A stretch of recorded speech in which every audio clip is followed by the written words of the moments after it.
Cümleten selamun aleyküm hanımlar, kanalıma hoş geldiniz. Bugün sizlere dikişsiz iki şiş patik modelimin baştan sona anlatımını yapacağım. Ben patiğimde piyasada rahatlıkla bulabileceğiniz patiklik iplerden kullandım. Tarçın ve krem tonlarında. İplerimi şöyle bir kenara alıyorum. Patiğimde kullandığım şişlerimi ise 3 numara böyle kısa iki şiş ile yaptım. Hemen modelimi göstereceğim. Evet hanımlar, modelimiz bu şekilde. Çok güzel kilim deseni tarzı şahane bir patik oldu. Patiğimizin hiçbir yerinde dikişimiz yok hanımlar. Baştan sona dikişsiz yaptım. Bu şekilde. Bu patik benim elimin ölçülerine göre 37, 38 ve 39 numara ayaklar için uyumlu oldu. Hemen patiğimi şöyle bir kenara bırakıyorum. Birlikte başlayalım. Hanımlar, ben patiğime burun kısmından başladım. 5 ilmek olarak. 5 ilmek atarak patiğime başlıyorum. Şu birinci ilmeğim, şu 2, şu üçüncü ilmeğim, 4 ve 5. 5. ilmeğimi de attım. Hemen ipimin ucunu şöyle buraya bir kere düğüm atacağım. Hanımlar, patiğimizde baştan sona haroşa örgü uygulaması yapacağız. Örgümüzün hem ön hem arka yüzünde düz örgü örünce haroşa oluyor. Hem ön hem de arka yüzde ters örgü örünce de haroşa oluyor. Ben örgümün her iki tarafında da düz örgü örerek haroşalarımı elde ediyorum. Öncelikle ilk ilmeğimi örmeden aldım. Diğer ilmeklerimi düz yani haroşa olarak örüyorum. Sonuncu ilmeğimi de yine ördüm. Geri dönüyorum. Hanımlar, geri döndüğümüzde ön yüzdeyiz. Ön yüzde olduğumuzu şöyle kabul ediyorum. Bu başlangıç ipimiz eğer ki sol taraftaysa ön yüzdeyiz demektir. Şimdi ön yüzde artırmalarımıza da başlayacağız hanımlar. Artırmalarımızı ilk iki ilmeği ördükten sonra yapacağız. Bir de son iki ilmek kalana kadar örüp öyle artırmaları yapacağız. Kenar ilmeğimi alıyorum. İkinci ilmeğimi ördüm. Hemen ardından ipimi şöyle parmağıma dolayıp ilmek atıyorum. Yanına bir ilmek daha ördüm. Bakın burada 2 ilmeğim kaldı. Hemen tekrar buraya artırmamı yapıyorum. Kalan 2 ilmeğimi düz olarak örüyorum. Şişimde 7 ilmeğim oldu. Şimdi geri döndük, arka yüzdeyiz. Artırma işlemini arka yüzde yapmayacağız. Kenar ilmeğimi örmeden alıyorum. Arka yüzde ilmeklerimi normal haroşa olarak örüyorum. Tekrardan geri döndüm. Ön yüzdeyiz hanımlar. Yeniden artırmalara devam edeceğim. Kenar ilmeğimi alıyorum. İkinci ilmeğimi ördüm. Hemen ikinci ilmekten sonra ipimi parmağıma dolayıp artırmamı yapıyorum. Şimdi son iki ilmek kalana kadar daha öreceğim. Bakın son iki ilmeğim kaldı burada. Tekrar ipimi parmağıma dolayıp buraya bir adet ilmek atıyorum. Kalan iki ilmeğimi düz örüyorum. Şimdi şu anda 9 adet ilmeğim oldu. Geri döndük, arka yüzdeyiz. Arka yüzde yine kenar ilmeğimi örmeden aldım. İlmeklerimin tamamını düz olarak yani haroşa olarak örüyorum. Arka yüzde artırma yapmıyoruz hanımlar. Artırma işlemini patiğimizin sadece ön yüzünde yapıyoruz. Şimdi geri döndüm, yeniden ön yüzdeyim. Artırmalara devam ediyoruz. Kenar ilmeğimi alıyorum. Bakın ikinci ilmeğimi de yine ördüm. Hemen ilk iki ilmekten sonra artırmamı yapıyorum. Şimdi son iki ilmeğim kalana kadar öreceğim. Bakın burada son 2 ilmeğim kaldı. Tekrardan buraya artırmamı yapıyorum. Kalan 2 ilmeğimi düz olarak örüyorum. Böylece şişimizde 11 adet ilmeğimiz oldu. Tekrar geri döneceğiz hanımlar. Arka yüzde yine artırma işlemi yok. Patik burnumuzu bu şekilde öreceğiz hanımlar. Şu anda arka yüzdeyim. İlmeklerimin tamamını artırma yapmadan haroşa olarak örüyorum. Bu şekilde. Şimdi ön yüzde tekrar artırmalara devam ederek patiğimizin burnunu yapacağız. Hanımlar, ben bu patiğimin burnunu şişimde 25 ilmeğim olana kadar artırma yaparak tamamladım. Daha büyük 40 numara yapmak isteyenler hanımlar 27 ila 29 ilmek atabilirler. Daha küçük 36 numara yapmak isteyenler de 23 ilmek olarak başlayabilirler. Şimdi hep birlikte artırmalarımızı yapalım gelelim. Ardından birlikte modelimize başlayalım. Evet hanımlar, 25 ilmeğim olana kadar artırmalarımı yaptım. Arka yüzde de yine 25 ilmeğimi haroş olarak ördüm. Ön yüzdeyim şu anda. Krem ipimi ekleyeceğim hanımlar. Krem ipimi de hazırladım. Bu defa ip geçişi olduğu için ilk ilmeğimi krem ipimle örerek başlayacağım. Şöyle ilk 2 ilmeğimi ördükten sonra hemen şu krem ipimin ucunu kendine bağlayacağım. Yeni eklediğimiz iplerde böyle düğüm atmayı da unutmayalım hanımlar. Patiğimiz sağlam olsun. İlmeklerimin tamamını hanımlar 25 ilmeğimi krem ipimle öreceğim. Bu şekilde. Artırma işlemi yapmayacağım artık. 25 ilmek olarak devam edeceğim. Hani dediğim gibi 40 numara kadar yapmak isteyenler 27 ya da 29 ilmek olarak başlayabilirler. 36 numara yapmak isteyenler de 23 ilmek olarak devam edebilirler patiğe. Sıra sonuna kadar ilmeklerimi krem ipim ile ördüm. Geri dönüyorum. Yine arka yüzde de ilmeklerimin tamamını krem ipim ile düz öreceğim. Kenar ilmeğimi alıyorum. İlmeklerimin tamamını düz olarak, yani haroşa olarak örüyorum. Baştan sona haroşa ile yapıyoruz hanımlar patiğimizi.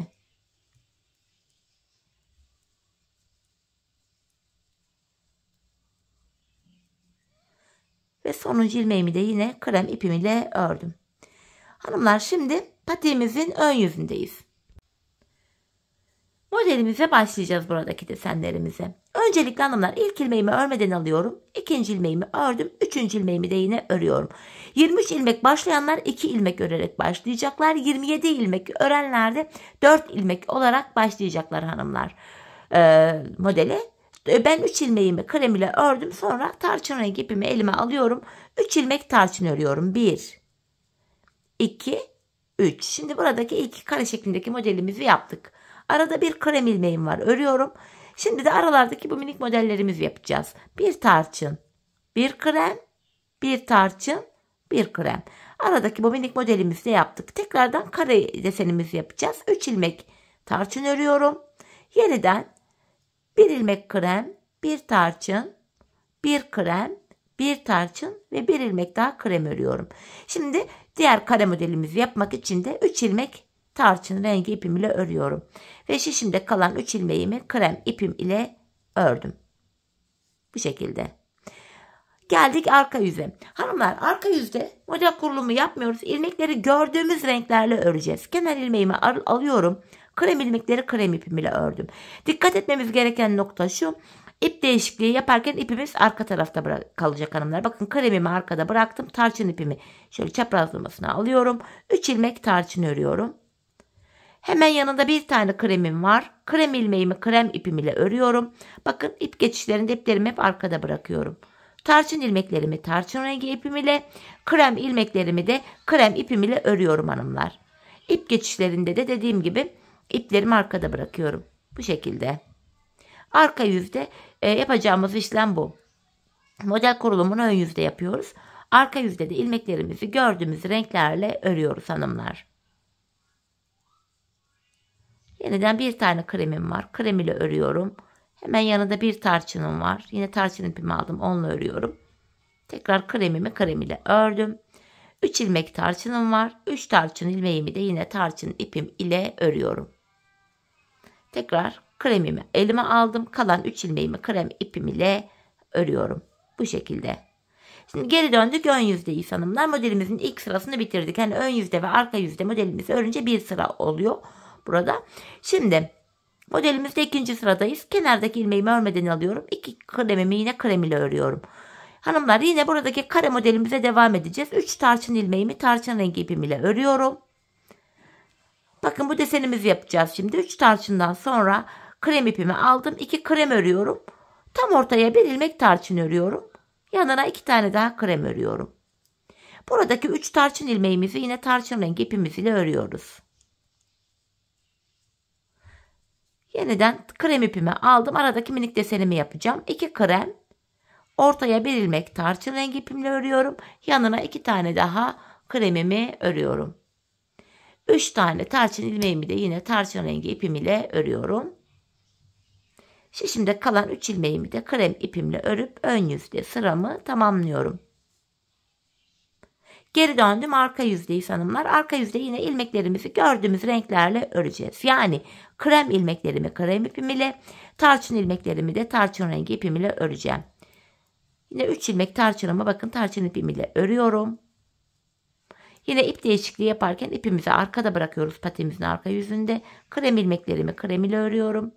Arka yüzde hanımlar yapacağımız işlem bu. İlmeklerimizi gördüğümüz renklerle örüyoruz. Tekrar tarçın ipimi aldım. 3 ilmek tarçınım var. Tarçın rengi ipim ile örüyorum. 2 tane kremimi krem ipim ile örüyorum. Hemen yanında bir ilmek tarçınım var. Tarçın ipimle ördüm. 2 kremim var. Krem ile örüyorum. Tarçın rengi ilmeklerimi yine tarçın rengi ipim ile ördüm ve kalan 3 ilmeğimi de krem ipimle örüp arka yüzde de sıramı tamamlıyorum. Bu şekilde. Şimdi geri döndük, ön yüzdeyiz. Bu modelimiz 3 sıradan oluşuyor hanımlar. Modelimizin 3. ve sonuncu sırasını şimdi yapacağız. Öncelikle yine kenardaki 3 ilmeğimi krem ile öreceğim. Kenar ilmeğim 1, ikinci ilmeğim ve şu da 3. ilmeğim. Buradaki kare şeklimizin 3 ilmek tarçınını yine tarçın rengi ipimizle örüyoruz. Şöyle 3 tane tarçın. Kremimi alıyorum hanımlar. Şimdi modelimizde, aradaki modelimizi bu şekilde yapacağız şimdi. Bir krem, bir tarçın, bir krem, bir tarçın, bir krem. Buradaki 3 ilmek tarçınımı yine tarçın ipimle örüyorum. Tekrardan ara modelimi yapacağım. Bir krem, bir tarçın, bir krem, bir tarçın, bir ilmek daha krem örüyorum. 3 tane tarçın rengi ilmeğim var burada. Yine tarçın rengi ipimle ördüm. Burada kalan 3 ilmeğimi de krem ipimle örüp ön yüzde modelimin 3. sırasını tamamlıyorum. Şimdi geri dönüyoruz. Arka yüzdeyiz. Arka yüzde yine hanımlar ilmeklerimizi gördüğümüz renklerle öreceğiz. Krem ilmeklerimizi krem ipimiz ile, tarçın rengi ilmeklerimizi de tarçın rengi ipimizle örüyoruz. Bakın 3 tane tarçın ilmeğimi tarçın ile örüyorum. İp değişikliği yaparken yine ipimi arkada bıraktım. Kremimi krem ile örüyorum. Tarçın rengi ilmeğimi tarçın ile. Bu şekilde hanımlar arka yüzde ilmeklerimizi gördüğümüz gibi örüyoruz.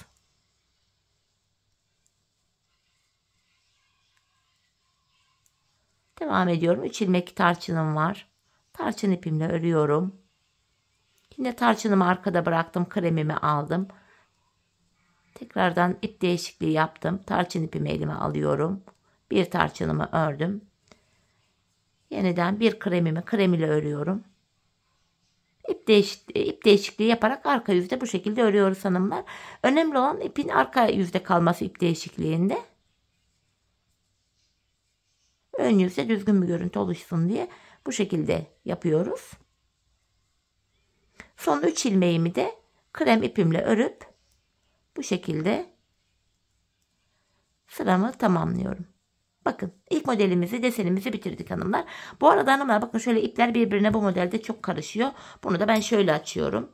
Bakın bu şekilde ipleri, iki ipimi bir araya getirip şöyle yukarıdan tutunca kendiliğinden rahatça açılıyor.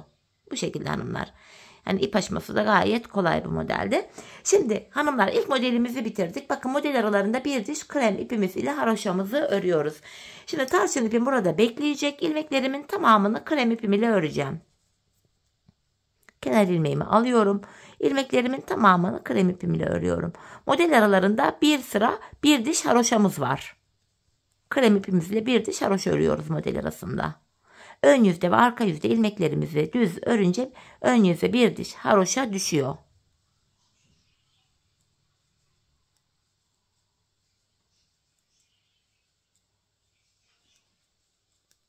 Sonuncu ilmeğimi de yine ördüm. Geri dönüyorum, arka yüzdeyim. Arka yüzde de yine ilmeklerimi düz olarak öreceğim. Böylece ön yüze bir diş haroşamız oluşacak.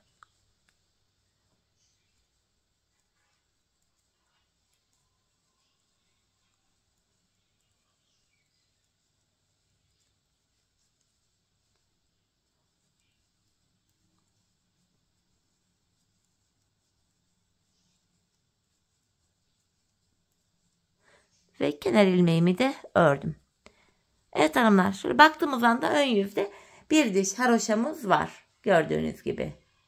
Şeklimiz böyle. Şimdi ikinci modelimize başlıyoruz hanımlar. Bu aşamada bu minik desenli modelimizin üzerine kare yapacağız. Kare modelimizin üzerine de bu minik desenimizi kuracağız. Bu şekilde. İlmek sayıları aynı olduğu için model kurmakta da zorlanmayacağız hanımlar.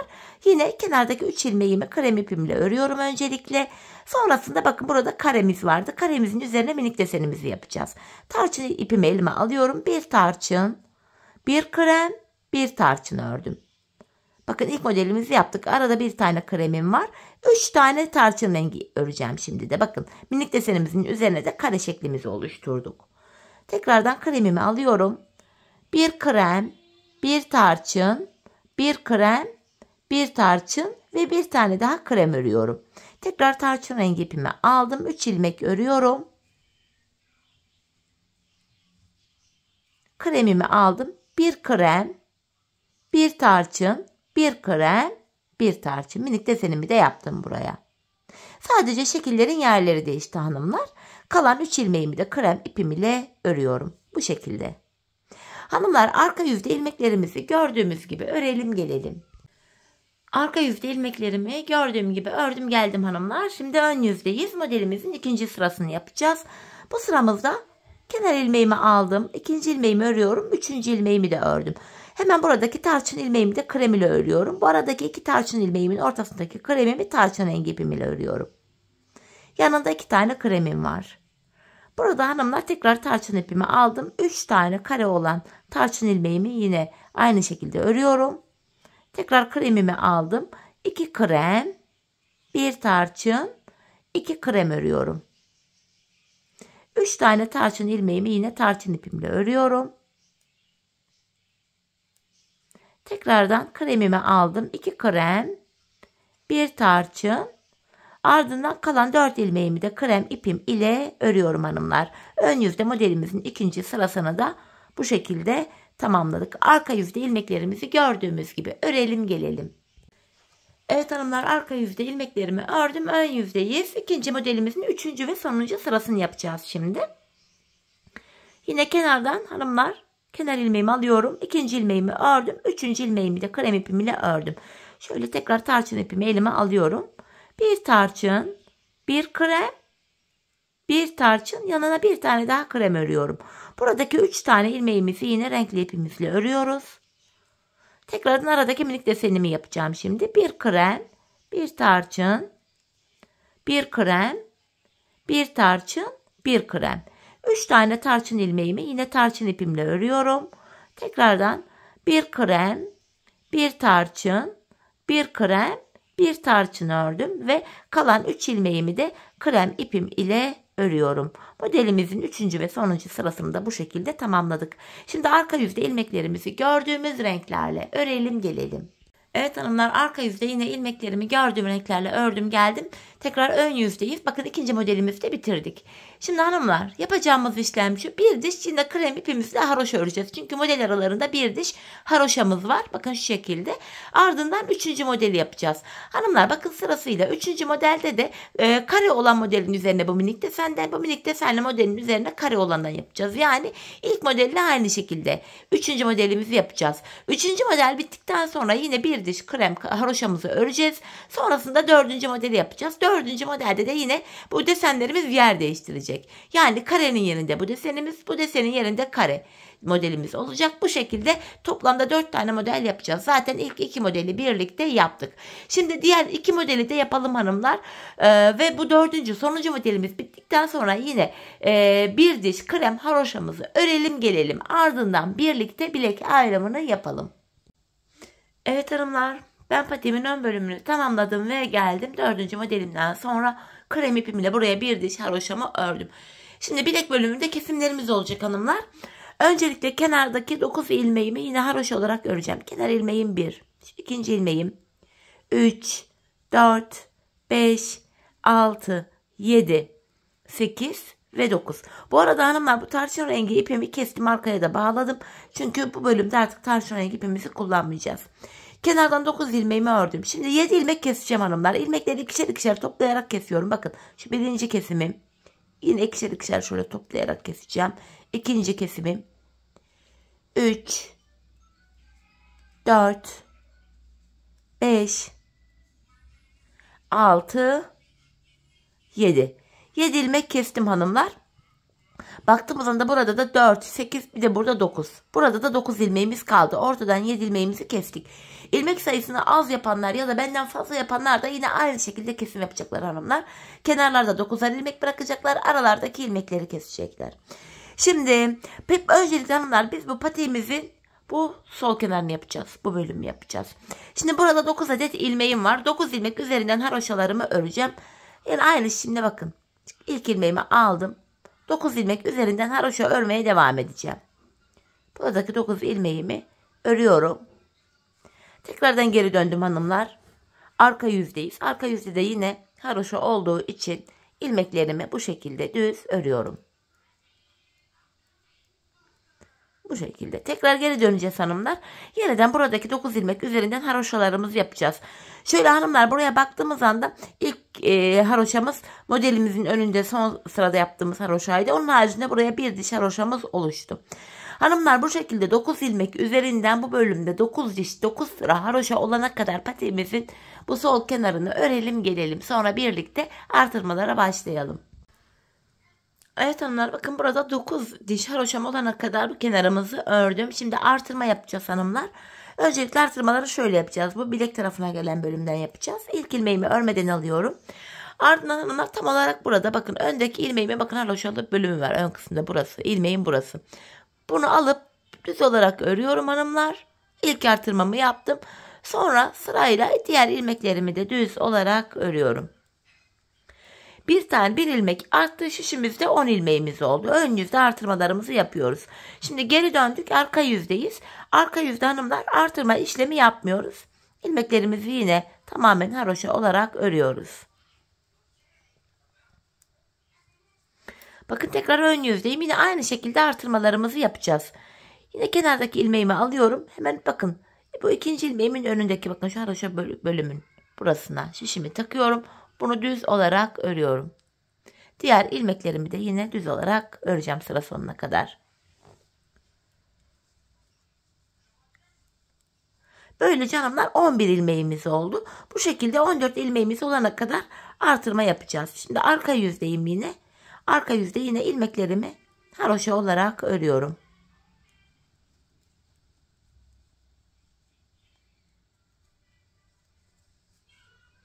Yeniden ön yüzdeyiz. Artırmalarımızı yapacağız hanımlar. Kenardaki ilmeğimi alıyorum. Hemen önündeki ilmeğimin bakın şu ön kısmına girip buradan aldığım ilmeği düz örüyorum. Diğer ilmeklerimi sıra sonuna kadar yine düz olarak öreceğim. Böylece 12 ilmeğimiz oldu. Arka yüzdeyim hanımlar. Arka yüzde tekrardan ilmeklerimizi haroşa olarak öreceğiz.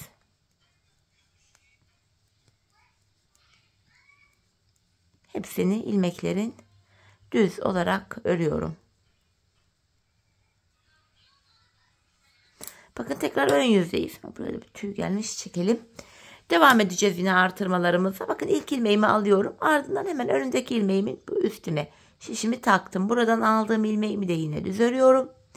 Şişimde kalan diğer ilmeklerim de düz örülüyor. Bu sıramızda da hanımlar şişimizde 13 ilmeğimiz oluyor. Sayarak gidelim, 6 oldu. 7, 8, 9, 10. Evet, 13 ilmeğimiz oldu bu sıramızda da. 14 olana kadar devam edecektik. Tekrar arka yüzdeyiz. Arka yüzde artırma işlemi yok. İlmeklerimizi tamamen arka yüzde haroşa düz olarak öreceğiz. Tekrardan geri döndük. Şimdi son kez artırmamızı yapacağız. Bu sıramızda artık 14 ilmeğimiz olacak. Kenar ilmeğimi aldım. Hemen önündeki ilmeğimin şu tepesine şişimi takıyorum. Buradan aldığım ilmeğimi de yine düz ördüm. Devamında gelen ilmeklerimi yine düz olarak örüyorum. Hanımlar, böylece 14 ilmeğimiz oldu. Artırmalarımızı tamamladık. Şimdi geri dönüyoruz. Arka yüzdeyiz. Arka yüzde yine buradaki 14 ilmeğimizin tamamını haroşa olarak öreceğiz.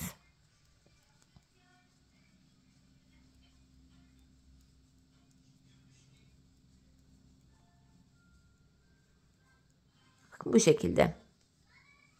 Görüntümüz böyle hanımlar artırmalardan sonra. Şimdi baktığımız anda hanımlar, ben bu patiğimin yanına diğer eşine şu kenarına 15 diş toplamda şöyle o haroşa sıralarını sayacak olursak 15 sıra haroşa örmüştüm. Burada kaç tane olmuş sayalım. Şu ilk haroşayı saymıyoruz tabi. 1, 2, 3, 4, 5, 6, 7, 8, 9, 10, 12, 14 olmuş. 15 tane yapmıştım. Bu demek oluyor ki bir diş daha haroşamızı yapacağız. 14 ilmek üzerinden yine ön yüzde ilmeklerimin tamamını sıra sonuna kadar öreceğim.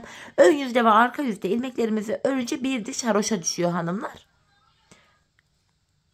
Ön yüzdeyim şu anda. 14 ilmeğimin tamamını örüyorum. Tekrar geri döndüm. Arka yüzde de ilmeklerimi örünce ön yüzde 15 diş haroşamız olacak.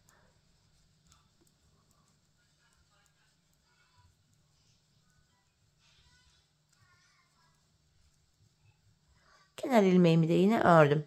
Şimdi geri dönüyoruz hanımlar. Ön yüzdeyiz. Artık buradaki sol kenarımızı bitirdik. Sol kenardaki bu ilmeklerimizi artık kesim yapacağız hanımlar. İkişer ikişer toplayarak ilmeklerimi keseceğim.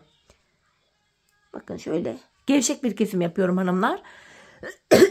Çünkü patiğimizin topuk kısmını yaparken buradaki kesim yerlerinden, bu ilmek yerlerinden ilmekler çıkararak patiğimizin topuğunu yapacağız. İlmekleri rahat çıkartabilelim diye gevşek yani esnek kesim yapıyoruz burada. Gördüğünüz gibi ilmeklerimi ikişer ikişer toplayarak kesiyorum.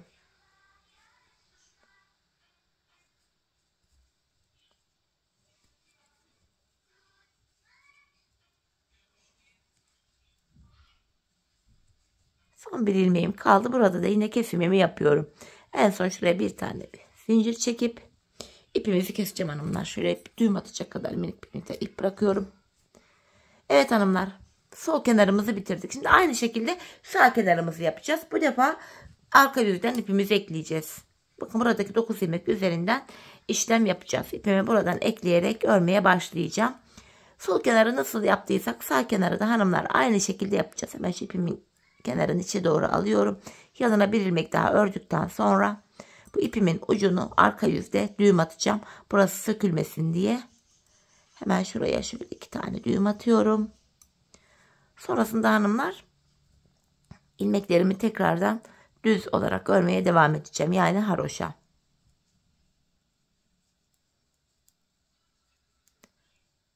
Hanımlar şöyle baktığımız anda burada zaten bir diş haroşa modelimizden sonraki haroşamızdı. Burada da yine bir diş haroşamız oluştu. Bu sağ kenarda da hanımlar toplamda 9 ilmek üzerinden 9 diş haroşamız olana kadar örelim gelelim. Sonra da buradaki artırmalarımızı da beraber yapalım. Evet hanımlar burada da yine 9 diş haroşam olana kadar ördüm geldim sayalım. 1, 2, 3, 4, 5, 6, 7, 8, 9. Şimdi bu sol kenarda artırmalarımızı yapmıştık. Burada da hanımlar şu bilek bölümünden iç tarafta artırmalarımızı yapacağız. Burada da yine 14 ilmek olana kadar artıracağız. Öncelikle hanımlar son bir ilmeğim kalana kadar ilmeklerimi yine haroşa olarak öreceğim. Son bir ilmek kalana kadar. Bakın burada son bir ilmeğim kaldı. Hemen bir öndeki ilmeğin şu ilmeğimin şu ön bölümüne şişimi takıyorum. Buradan aldığım ilmeğimi düz ördüm. Kenar ilmeğimi de düz olarak örüyorum. Bir iki artırmamı yaptım. Böylece 10 ilmeğim oldu. Şimdi geri dönüyorum. Tekrardan arka yüzde yine artırma yok. Kenar ilmeğimi örmeden alıyorum. Arka yüzde ilmeklerimizi tamamen haroşa düz olarak örüyoruz hanımlar. Artırma işlemi ön yüzde yapılıyor. Şimdi geri döndük. Yine ön yüzdeyi son bir ilmeğim kalana kadar öreceğim.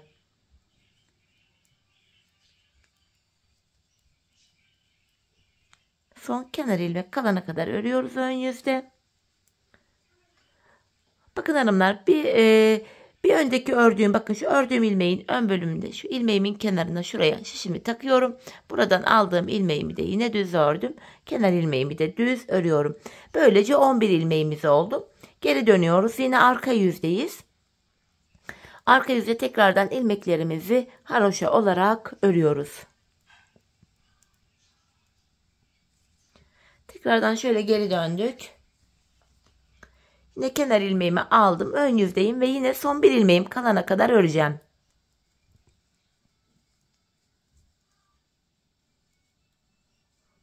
Bakın hemen şu ilmeğimin ön bölümüne şuraya şişimi takıyorum. Buradan aldığım ilmeğimi düz ördüm. Kenar ilmeğimi de yine düz örüyorum. Böylece hanımlar 12 adet ilmeğimiz oldu. Geri döndük. Yine arka yüzde ilmeklerimizin tamamını haroşa öreceğiz.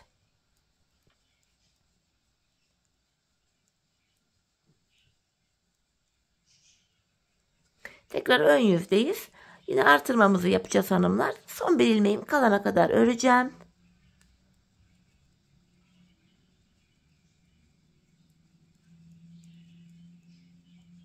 Bakın son bir ilmeğim kaldı. Hemen bir öndeki ilmeğimin şu ön bölümüne şuraya şişimi takıyorum. Buradan aldığım ilmeğimi düz ördüm. Sonuncu ilmeğimi de düz örüyorum. Şimdi de 13 ilmeğimiz oldu. Geri dönüyoruz. Arka yüzdeyiz. Arka yüzde yine ilmeklerimizi tamamen haroşa olarak örüyoruz.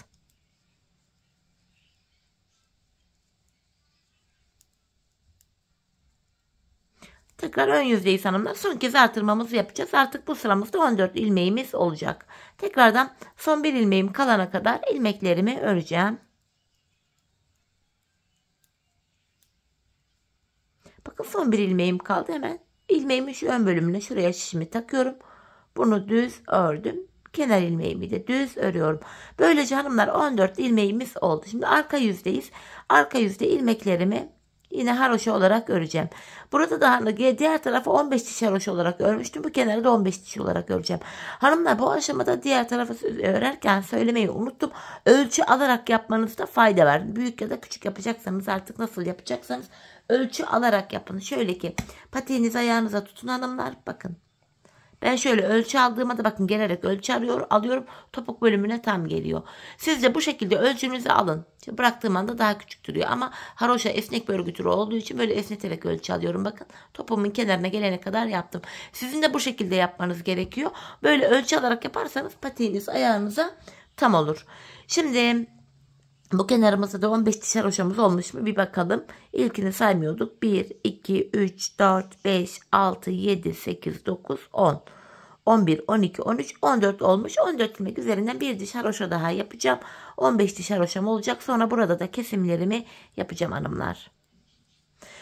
Diğer sol kenarı yaparken ön yüzde ilmeklerimizi kesmiştik. Sağ kenarı yaparken de hanımlar arka yüzde ilmekleri keseceğiz. Kesim yaptıktan sonra ipimizin bu bilek tarafında değil de diğer tarafta kalması gerekiyor bu nedenle. Şimdi geri dönüyoruz. İlmeklerimi yeniden haroşa olarak örüyorum. Böylece ön yüze 15 diş haroşa düşüyor. Arka yüzde kesim yapacağımız için hanımlar ön yüzde tekrar ilmeklerimi öreceğim. Arka yüze dönünce kesimimi yapacağım. Bu şekilde. Tekrar geri döndüm.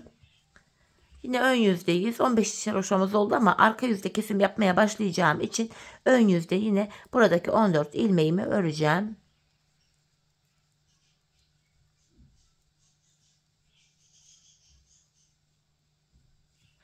Bu şekilde. Şimdi geri döndük. Arka yüzde ilmeklerimi ikişer ikişer toplayarak keseceğim hanımlar. Diğer tarafı nasıl yaptıysam burayı da aynı yapacağım. Fakat gördüğünüz gibi bakın arka yüzdeyim. Arka yüzde kesimimi yapıyorum burada.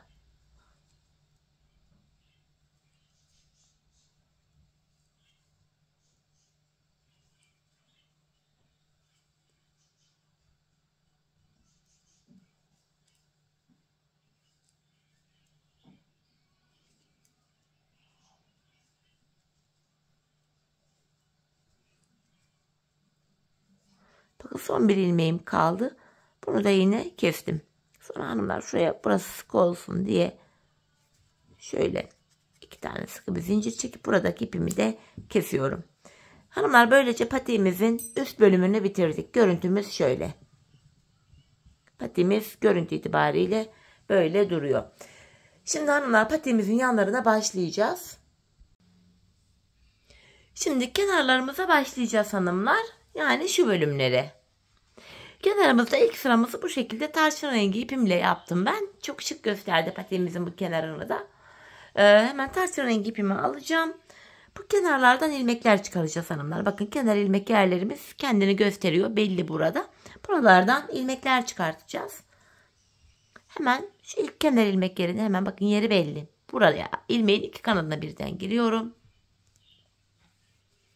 Şöyle ilmeğimi çıkarttım. Şişimizle girip ilmek çıkartıyoruz hanımlar. Bakın sıradaki kenar ilmek yerine girip bir ilmek daha çıkarttım. Hemen ikinci ilmeğimden sonra bu ilmeğimin ipimin ucunu yine kendisine bağlıyorum. Sökülmesin diye. Sırasıyla hanımlar kenar ilmek yerlerine girip ilmek çıkartıyorum. Bakın girdim. 3 ilmeğim oldu. Tekrardan ipimin ucunu gizleyerek götürüyorum. Buradan şöyle giriyorum. 4 ilmeğim oldu. 5, 6,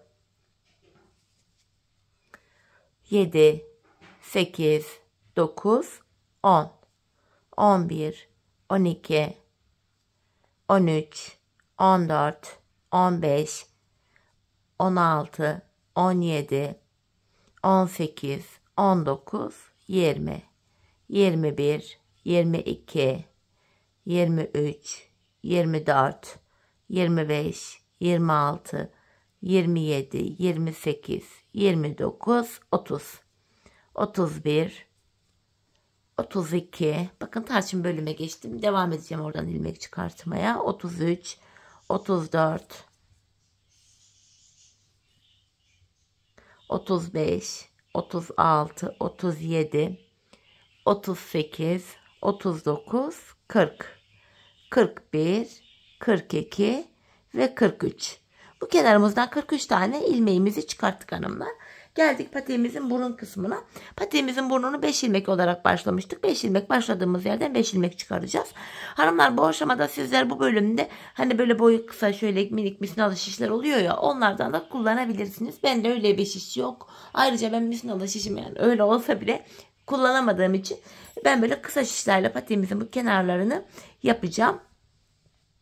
Öncelikle buradan ilmek çıkartabilmek için de başlangıç yerimiz biraz sıkı olduğu için tığımdan yardım alacağım hanımlar.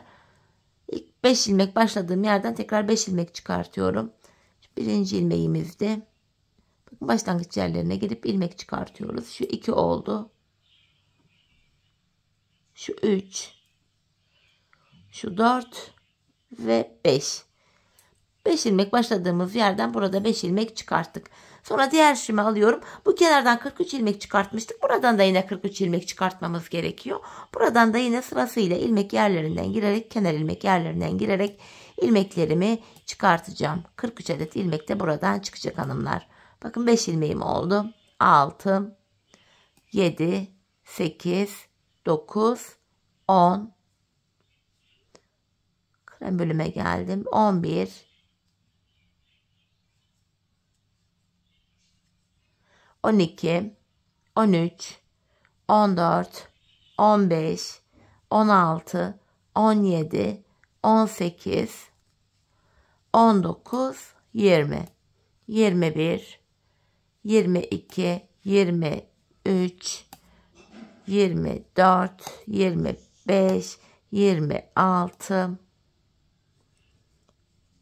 Devam ediyorum. 27, 28, 29, 30, 31, 32, 33, şu 34. ilmeğim, 35, 36, 37, 38, 39, 40, 41, 42 ve son kenar ilmek yerimiz burası. Buraya da girip yine 43 ilmeğimi çıkarttım. Siz arka şu sayılarını fazla yaptıysanız 43 değil de 45-47 ilmek de çıkartabilirsiniz. Hanımlar şimdi burada da yine haroşa örgü yapacağız. Geri dönüyoruz. Tekrardan arka yüzdeyim hanımlar şu anda. Kenar ilmeğimi örmeden aldım. Yine diğer ilmeklerimi düz öreceğim. Ön yüzü hanımlar bu şekilde haroşa düşmüş olacak. Bakın ilmeklerimizi tamamen düz olarak, yani haroşa olarak örüyorum. Bu şekilde ön yüzde tarçın ipimiz ile bir diş haroşamız oluştu böylece.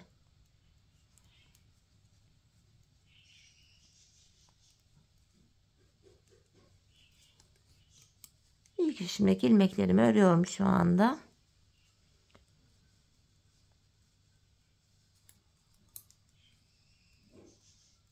Hepsini düz, yani haroşa olarak öreceğim. Bir diş tarçın ipimizle haroşamızı oluşturacağız. Sonraki haroşalarımızı da krem ipimizle yapacağız hanımlar. Bakın burun kısmına geldim. Burun bölümünden 5 ilmek çıkartmıştık. Buradan çıkarttığımız 5 ilmeğimizi de yine haroşa olarak örüyorum. Şu 5. ilmeğim. Şu ipimizin ucunda gizleyebiliriz hanımlar. Tekrar bir diğer işime geçtim. Buradaki ilmeklerimi de yine düz, yani haroşa olarak öreceğim. Sonrasında hanımlar ön yüze döndüğümüz anda krem ipimiz ile devam edeceğiz. Krem ile haroşalarımızı öreceğiz. Sadece görüntü olarak böyle hoşluk katsın kenara diye bir diş haroşamı böyle tarçın rengi ipim ile yaptım. Dileyen normal sade kremle de devam edebilir buralarda.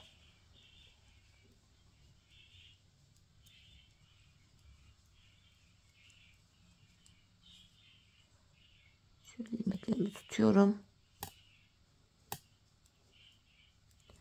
Hanımlar, eğer ki şiş numaranız ince ise verdiğim ölçüler tutmayabilir. Hani ona göre ayarlayın. Bunu da duyurayım, buradan belirteyim. Şimdi geri döndük. Hanımlar, bu aşamada hemen model üzerinde göstereyim. Bakın. Bir diş haroşamızı tarçın ipimizle yaptık. Toplam 5 diş haroşamız olacak. İlkini tarçın ile yaptık. Kalan 4 diş haroşamızı da krem ile yapacağız. Bu aşamada yani anlayacağınız krem ipimizi ekleyeceğiz. Krem ipimin ucunu, şu kestiğim ipimin ucunu hemen bağlayayım buradan. Buradan devam ettireyim. Bu aşamada hanımlar, tarçın ipimi şöyle aradan çıkararak öne doğru bıraktım. İlmeklerimi krem ile öreceğim. Krem ipim ile ilmeklerimi öreceğim. Hanımlar, bu tarçın rengi ipimizi de artık kesip arkaya doğru bağlayabiliriz. Çünkü artık krem ile devam edeceğiz bu şekilde. Şimdi diğer uca kadar hanımlar krem ipimizle ilmeklerimizi öreceğiz. Arka yüzde yine düz öreceğiz krem ile. Buraya krem ipimiz ile bu şekilde haroşalarımız oluşacak. Toplamda hanımlar bir diş haroşamızı tarçın ile yapmıştık. 4 diş haroşayı da bu şekilde krem ipimiz ile örelim gelelim hanımlar. Ardından birlikte patiğimizin tabanına başlayalım. Evet hanımlar, ben patiğimin bu kenarına 4 diş daha haroşamı ördüm. Krem ipimle geldim. Şimdi tabanımıza geçeceğiz hanımlar. Öncelikle burundan itibaren başlayarak tabanımızı yapacağız. Öncesinde bu ilk şişimdeyim. Burada 43 adet ilmeğim vardı. İlmeklerimin hepsini, ilk şişimdeki 43 ilmeğimin hepsini yine düz yani haroşa olarak öreceğim.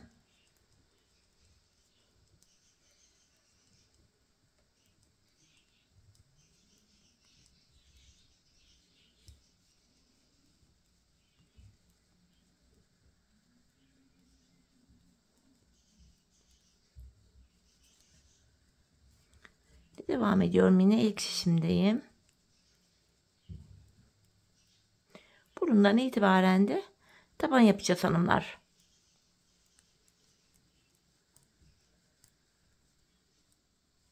Evet, 43 ilmeğimi ördüm. Şimdi burun bölümüne geldik. Burun kısmında hanımlar 5 ilmeğimiz vardı. Öncelikle buradaki 5 ilmeğimi de öreceğim. Yine haroşaya devam edeceğiz. Patiğimiz baştan sona haroşa ile yapılıyor. Bakın 5 ilmeğimi ördüm. Şimdi şişimden bir adet ilmeğimi örerek, bakın düz olarak örerek orta kısma ekliyorum. Bu orta kısımda 6 ilmeğim oluyor. Bir ilmek aldıktan sonra hanımlar geri dönüyorum. Bu aşamada devamlı olarak ipimiz karşı tarafta olacak ve ilk ilmeğimizi örmeden alacağız. Orta kısımda 6 ilmeğim oldu. Bu 6 ilmeğimi yine haroşa olarak ördüm. Tekrardan bu taraftaki şişimden de bir adet ilmeğimi örerek orta kısma böyle ekliyorum. Ortada 7 ilmeğim oluyor. Bir ilmek ekledikten sonra geri döndüm yine. İpim karşıda, ilk ilmeğimi örmeden alıyorum. Bu orta kısımdaki 7 ilmeğimi öncelikle öreceğim. Kenardan bir ilmeğimi örerek yine bu orta kısma ekliyorum. Ortada 8 ilmeğimiz oluyor. Burada 15 ilmek olana kadar bu işleme devam edeceğiz. Çünkü tabanımız 15 ilmek olarak yapılacak. Tekrar geri döndüm hanımlar. İpim karşıda, ilk ilmeğimi örmeden aldım. Şişimdeki 8 adet ilmeğimi haroşa olarak örüyorum.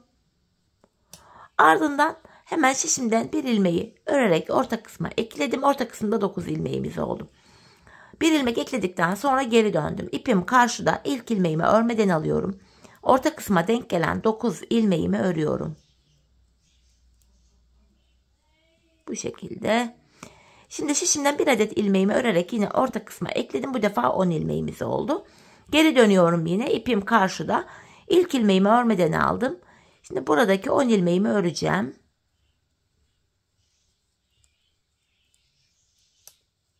Ardından şişimden bir adet ilmeği örerek yine orta kısma ekledim. Ortada 11 ilmeğimiz oldu. Devam ediyoruz hanımlar. Yine ipim karşıda, ilk ilmeğimi örmeden alıyorum. İkinci ilmeğimi ördüm. Üçüncü ilmeğim 4, 5, 6, 7, 8, 9, 10, 11 ilmeğimi ördüm. Şişimden bir adet ilmeğimi örerek yine orta kısma ekliyorum. 12 ilmeğimiz oluyor. Bir ilmek aldıktan sonra tekrar geri döndüm. İpim karşıda. İlk ilmeğimi örmeden alıyorum. Şimdi bu kısımdaki 11 adet ilmeğimi öreceğim.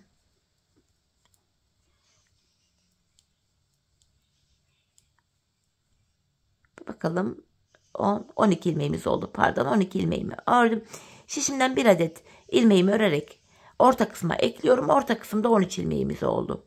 Sayalım: 4, 8, 12, 13 oldu.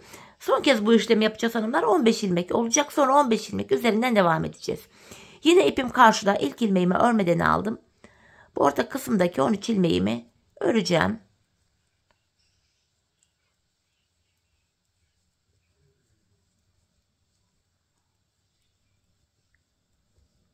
Ve şişimden bir adet ilmek örerek orta kısma ekliyorum. 14 ilmek oldu. Geri dönüyorum. Yine ipim karşıda ilk ilmeğimi örmeden aldım. Orta kısımdaki 14 ilmeğimi örüyorum.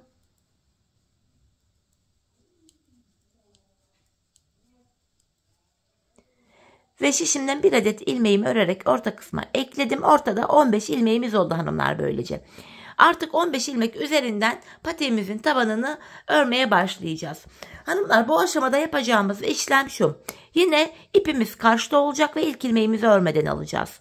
Tabanımda 15 ilmeğim vardı. 14 ilmeğimi öreceğim.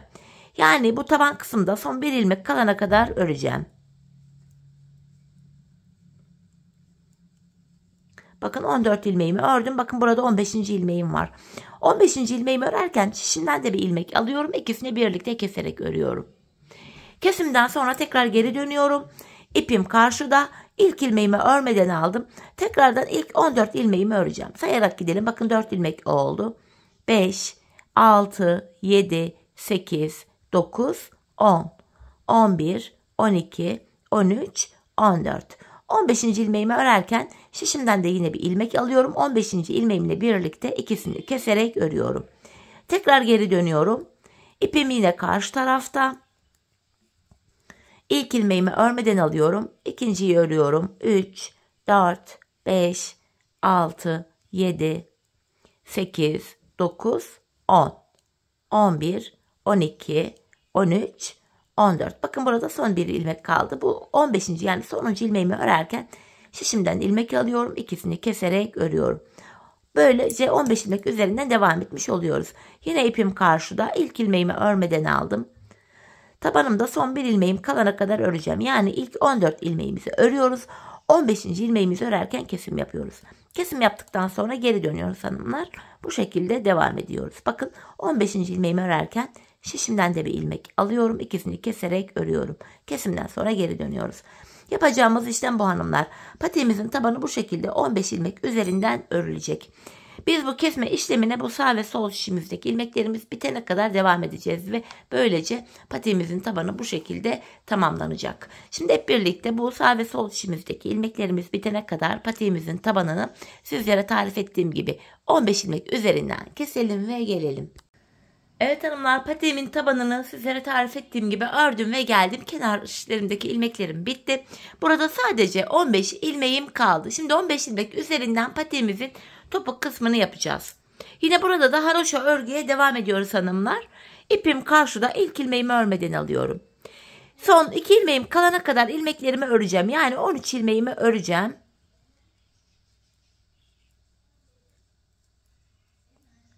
Bakın son 2 ilmeğim kaldı. İkisini birlikte keserek örüyorum. Burada 14 ilmek kaldı. Şimdi hanımlar bu aşamada bakın kenar ilmek yerlerimiz var buralarda. Bu bölümde.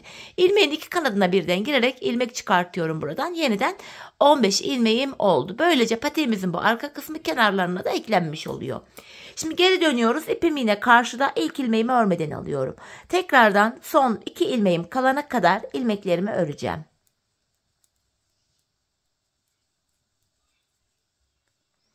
Bakın yine burada son 2 ilmeğim kaldı. İkisini birlikte keserek örüyorum. Bu sağ kenardan ilmek çıkartırken hanımlar geri dönüyoruz. Ön yüzden ilmek çıkartıyoruz. Bakın burada da kenar ilmek yerime giriyorum. İlmeğimi çıkartıyorum. Yeniden diğer ilmeklerimi son 2 ilmeğim kalana kadar öreceğim. Patiğimizin arka kısmını böyle yapacağız hanımlar. Son 2 ilmek kalana kadar örüyoruz. Son 2 ilmeği kesiyoruz ve sıradaki kenar ilmek yerinden ilmek çıkartıyoruz. Bakın ikisini birlikte keserek örüyorum ve sıradaki kenar ilmek yerime ilmeğin iki kanadına birden girip ilmeğimi çıkartıyorum. Geri döndüm. Yine ipim karşıda, ilk ilmeğimi örmeden aldım. Tekrardan son 2 ilmeğim kalana kadar ilmeklerimi öreceğim.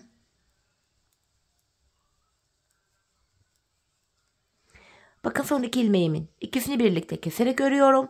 Geri döndüm. Bu tarafta ön yüzden ilmek çıkartıyorduk çünkü sıradaki kenar ilmek yerine girip buradan ilmeğimi çıkartıyorum. Hanımlar patiğimizin arka kısmı bu şekilde yapılıyor. Yapacağımız işlem bu. Biz bu işleme son kenar ilmek yerlerine kadar buraya ve buraya kadar devam edeceğiz. Patiğimizin arkasını buraya kadar öreceğiz. Şimdi hep birlikte patiğimizin topuk kısmını son kenar ilmek yerlerine kadar sizlere tarif ettiğim gibi örelim gelelim. Evet hanımlar, patiğimin topuğunu ördüm geldim bu şekilde.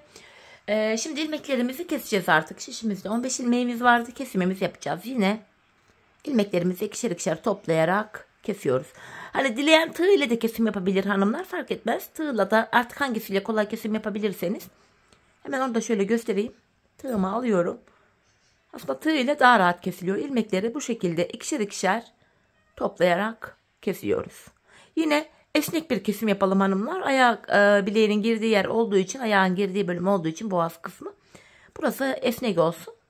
Son bir ilmeğim kaldı. Bunu da yine kesiyorum. Hanımlar, böylece patiğimizin bu kenarını bitirdik. Bir de bu şekilde kenar oyası yaptım. 2 sıradan oluşuyor. İlk sıramız krem, ikinci sıramız da tarçın rengi ipimizle yapacağız. Öncelikle bakın, burada tümsek bir görüntü oluşmasın diye hemen dibine batarak burayı şöyle bir düzlüyorum. Oyamızın, bu kenar oyamızın ilk sırasında hanımlar sık iğne yapacağız. Gevşek bir sık iğne yapalım. Bakın ilmeklerimi gevşek tutarak. Bakın ilmeğim gevşek duruyor. Hemen öndeki kenar ilmek yerine ilmeğin iki kanadına birden batarak sık iğnemi yapıyorum. Dediğim gibi gevşek bir sık iğne. Sırasıyla kenar ilmek yerlerine batarak bu şekilde sık iğnemizi yapıyoruz hanımlar. Kenar oyamızın ilk sırasında yapacağımız işlem bu. Bu şekilde patiğimizin çevresini bakın hanımlar, ilk başladığımız yere kadar, buraya kadar yapalım gelelim. Evet hanımlar, ilk başladığım yere kadar bu şekilde sık iğnelerimi yaptım. Buraya en son bir tane zincir çekip ipimi keseceğim, krem ipimi. Hemen krem ipimin ucunu aradan geçirip şöyle gizleyeyim hanımlar. Sonrasında da tarçın ipim ile kenar oyamıza devam edeceğiz. Dediğim gibi 2 sıradan oluşuyordu. İlk sırasını krem ile bu şekilde sık iğne yaparak tamamladık. Krem ipimi gizledim. Şimdi hemen şuradan tarçın rengi ipimi alacağım. Kenar oyamızın ikinci sırasında tarçın ipimizle yapacağız hanımlar. Hemen önce şuraya bir tane ilmek oluşturuyorum. Bu bitirdiğimiz yerden itibaren hanımlar, bu en sonki yaptığımız sık iğnenin içine şöyle girerek buraya ilmeğimi sabitliyorum. Hanımlar, ters sık iğne yapıyoruz. Geri geri gideceğiz. Bu ön tarafa değil de bir gerideki sık iğnenin içine bakın tığım ile batıyorum. Bir adet ilmek çıkarttım. Tığımdaki 2 ilmeği topluyorum. Bir arkadaki sık iğnenin içine batıyorum. Buradan ilmek çıkartıyorum. Tığımdaki ilmeklerimi topluyorum. Ters sık iğne yönteminde hanımlar geri geri gidiyoruz. Bir gerideki sık iğnenin içine batarak ilmek çıkartıyorum. Tığımdaki ilmeklerimi topluyorum. Bir arkaya battım. İlmek çıkartıp tığımızdaki ilmekleri topluyoruz. Tersten gidiyoruz hanımlar. İlk sırada normal düzlem sık iğne yapmıştık. İkinci sık iğnemizde ters sık iğne oluyor. Geri geri giderek yapıyoruz. Bakın yine bir geri gidiyorum. Bir önceki sırada yapmış olduğum sık iğnenin içine batarak ilmek çıkartıyorum ve tığımdaki ilmeklerimi topluyorum. Bu şekilde hanımlar, görüntümüz böyle. Hanımlar, patiğimizin çevresini ilk başladığımız yere kadar, buraya kadar gösterdiğim gibi dolanalım gelelim. Evet hanımlar, ilk başladığım yere kadar bu şekilde sık iğnemi yaptım. En son buraya da bir tane zincir çekip artık ipimi de kesiyorum. Hemen bu ipimin ucunu da hanımlar arka aralardan girerek, ilmek aralarından girerek gizleyeceğim. Sonrasında manken ayağımıza giydirelim patiğimize. Bir de öyle bakalım. Bu şekil. Şöyle baktığımız zaman hanımlar, patiğimiz görüntü itibariyle böyle. Haroşa örgü olduğu için bakın esnek, ayağı sarıyor. Hemen gözünüzün önünde manken ayağıma da giydireyim. Bir de patiğimize öyle bakalım. Çok güzel bir model oldu hanımlar. Ben çok beğenerek yaptım. Dilerim sizler de beğenmişsinizdir. 5 şiş patik bilmeyen hanımlar için de sadece haroşa örgüden oluşan kolay, şık bir model oldu. Umarım sizlere faydalı, hoş bir video olmuştur. Evet, hemen şöyle modelimizi göstereyim. Bakın hanımlar, manken ayağıma giydirdim. Görüntü itibariyle patiğimiz böyle. Hemen yan duruşunu göstereyim. Topuk kısmımız, diğer kenarımız, patiğimizin tabanı. Esneklik payını da şöyle göstermek istiyorum hanımlar. Gördüğünüz gibi haroşa örgü olduğu için de gayet esnek, güzel bir patik oldu. Evet hanımlar, yine birlikte güzel bir modelin daha sonuna geldik. Umarım sizlere faydalı, hoş bir video olmuştur. Yeni modellerde, yeni videolarda buluşmak dileğiyle şimdilik hoşça kalın, sağlıcakla kalın.